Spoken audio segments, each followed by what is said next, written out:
Voici tout ce qui change le 1er janvier 2025 en France. Le versement du RSA est désormais conditionné à au moins 15 heures d'activité obligatoire par semaine. Les allocataires devront signer un contrat d'engagement avec leur conseiller France Travail. Tous les demandeurs du RSA seront inscrits automatiquement à France Travail. Le non-respect des heures d'activité pourrait entraîner une suspension du versement du RSA. L'expérimentation de la circulation interfile pour les 2 roues n'est pour l'instant pas reconduite par le gouvernement. Elle n'est plus autorisée officiellement et jusqu'à nouvel ordre. Les contrevenants s'exposeront à une amende de 135 € et à 3 points de retrait. Le prix du paquet de cigarettes augmente. La hausse, qui varie selon les fabricants et les produits, pourra aller jusqu'à 1 € de plus pour les paquets de 20 cigarettes. La majorité des paquets passeront la barre des 12,50 €. Envoyer une lettre ou un colis coûtera plus cher. Les prix d'affranchissement des courriers et colis vont augmenter de 6,8%, avec notamment une hausse de 7,8% pour la lettre verte, qui passe à 1,39 € contre 1,29 € jusqu'à maintenant. L'utilisation des titres restaurants dans les supermarchés est restreinte. Avec la motion de censure votée contre Michel Barnier, le texte autorisant l'achat de produits alimentaires comme la viande, les pâtes ou les œufs avec des titres restaurants n'a pas été voté. Leur utilisation sera donc limitée aux produits directement consommables comme les plats préparés ou les sandwichs. Les logements les plus énergivores seront considérés comme indécents et ne pourront plus être loués. Ce sont d'abord les logements classés G+,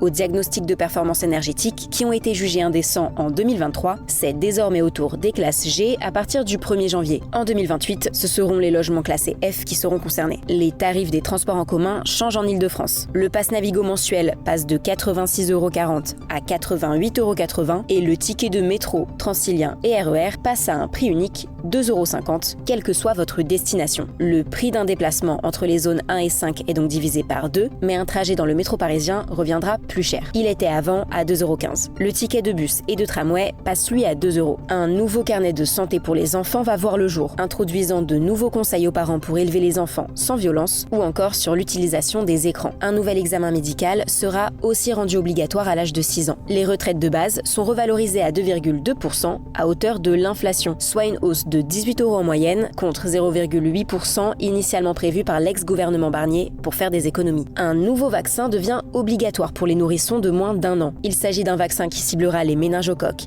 A, B, W et Y. Actuellement, seule la vaccination anti-méningocoque C est obligatoire. Le taux d'intérêt des PEL ouvert à partir du 1er janvier 2025 baisse. Les plans d'épargne logement auront un taux d'intérêt à 1,75%, soit une baisse d'un demi-point par rapport à 2024. Et comme chaque année, les détenteurs de livret A, LDDS, LEP, PEL vont recevoir les intérêts générés par leurs économies placées à partir du 1er janvier ou dans les prochains jours.